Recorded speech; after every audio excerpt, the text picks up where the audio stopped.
ऐसा पहली बार भारत में होगा कि एक साथ हाई कोर्ट के 2 जजों को हटाने का प्रस्ताव मानसून सेशन में प्रस्तावित है।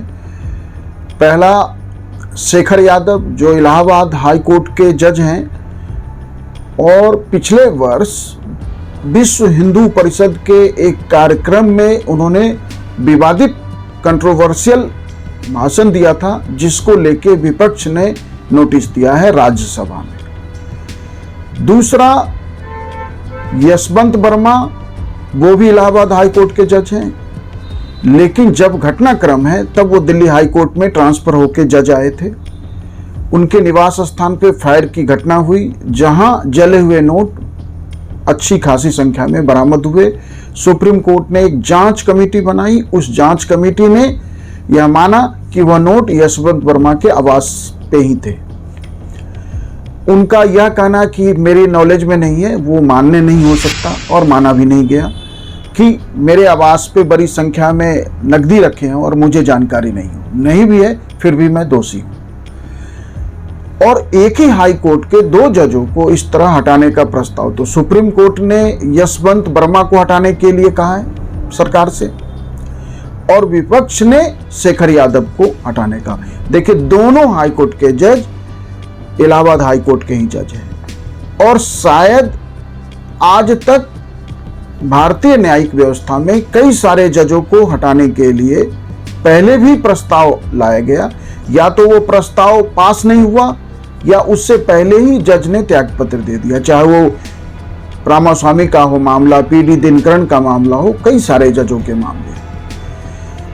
जो वर्तमान में जजों को हटाने का प्रोसीजर है ना, जो जज इंक्वायरी एक्ट 1968, उसमें संभव ही नहीं है कि किसी जज को हटाया जा सके। मतलब लगभग असंभव सा प्रक्रिया दिया हुआ है। 5 स्टेज की जो प्रक्रिया है, जिसमें पहला स्टेज है इनिशिएशन ऑफ मोशन या सबमिट मोशन। यदि जज को हटाना है तो लोकसभा में प्रस्ताव लाएंगे या राज्यसभा में, कहीं भी प्रस्ताव लाया जा सकता है। यदि लोकसभा में प्रस्ताव ला रहे हैं तो लोकसभा के 100 MPs का जो है समर्थन होना चाहिए उस प्रस्ताव को, और उन्हें जो है उस प्रस्ताव के समर्थन में उस प्रस्ताव पर सिग्नेचर करना होता है। राज्यसभा में ला रहे हैं तो 50। तो जो पहला स्टेज है कि जैसे इनिशिएशन ऑफ मोशन होता है, मतलब कि जज को हटाने के लिए सांसद, लोकसभा या राज्यसभा के सांसद प्रस्ताव देते हैं अपने सदन को, सबमिट करते हैं मोशन, यह पहला चरण है।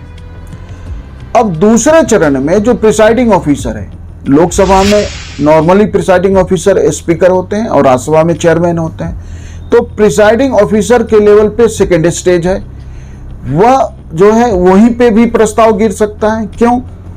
क्योंकि प्रिसाइडिंग ऑफिसर सबसे पहले ये जांचते हैं कि प्रस्ताव पे जो 100 या 50 लोकसभा या राज्यसभा के हिसाब से समर्थन है, क्या उतने MP ने उस प्रस्ताव पे सिग्नेचर किया है, तो वो सिग्नेचर को वेरीफाई कर सकते हैं किसी तरीके को अपनाकर।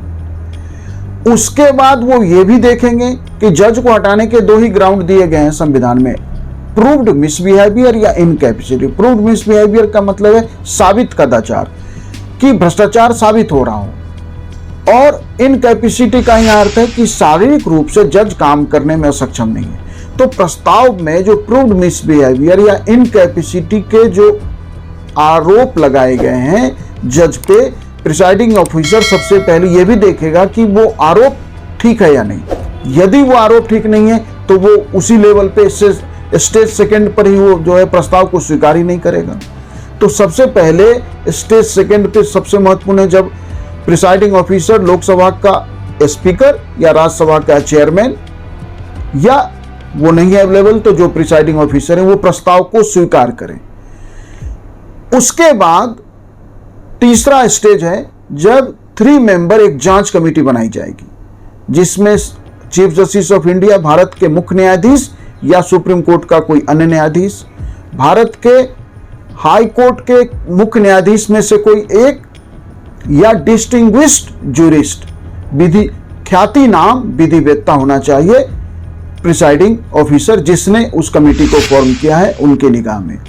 अब वो 3 मेंबर कमेटी जो प्रूव्ड मिसबिहेवियर या इनकैपेसिटी का चार्ज है उसकी जांच करेगा, और यदि वो 3 मेंबर कमेटी जांच में लगाए गए आरोप को, एलिगेशन को सही मानती है तो प्रस्ताव आगे सदन में चर्चा के लिए शुरुआत करेगी सदन।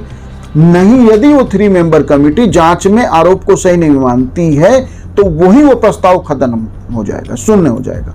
सदन में प्रस्ताव पेश होने के बाद जब तक ये 3 मेंबर कमेटी अपनी जांच रिपोर्ट नहीं ले आती तब तक वो प्रस्ताव पे सदन चर्चा नहीं कर सकती।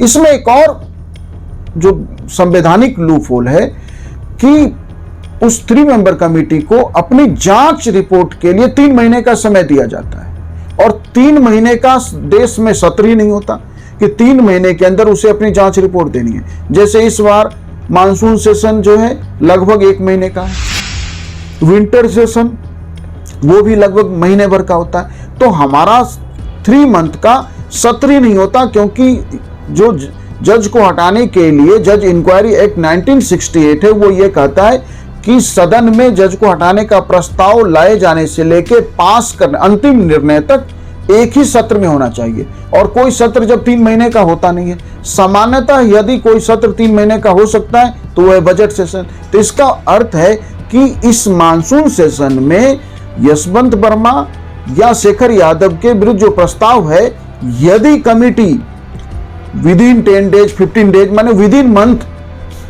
सदन के कार्यकाल, सदन का सत्र के दौरान यदि वो अपनी रिपोर्ट दे देती है तो ही संभव है। यदि समिति को जो 3 महीने की समय सीमा दी गई है उसमें वो रिपोर्ट देती है तो तब तक मानसून सत्र ही खत्म हो जाएगा। इसका अर्थ है कि इस सत्र में वो प्रस्ताव पेश तो किया जाएगा लेकिन 3 महीने में रिपोर्ट आएगी, और इस बीच सदन का सत्रावसान हो जाएगा, सदन प्रोरोग हो जाएगा, तो प्रस्ताव पास ही नहीं होगा। एक ही सत्र में पेश होना और पास होना जरूरी है। अब कमेटी के रिपोर्ट के बाद चौथा स्टेज में सदन उस पर चर्चा और वोटिंग करती है। चर्चा और वोटिंग के बाद एक सदन पास करके दूसरे सदन में भेजती है।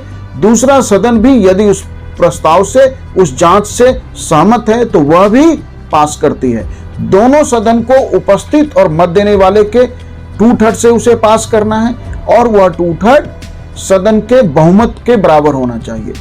इसके बाद वो 5वें स्टेज में राष्ट्रपति की मंजूरी के लिए जाएगा। इस तरह जज को 5 स्टेज में हटाया जा सकता है, लेकिन जज इंक्वायरी एक्ट 1968 का जो यह प्रावधान है कि एक ही सत्र में प्रस्ताव पेश होना चाहिए और पास होना चाहिए, और इंक्वायरी कमेटी को 3 महीना चाहिए, और सदन का सत्र 3 महीने का होता नहीं है, तो इसका अर्थ है कि एक ही सत्र में कैसे संभव है कि हम किसी जज को हटा सकें। Thank you.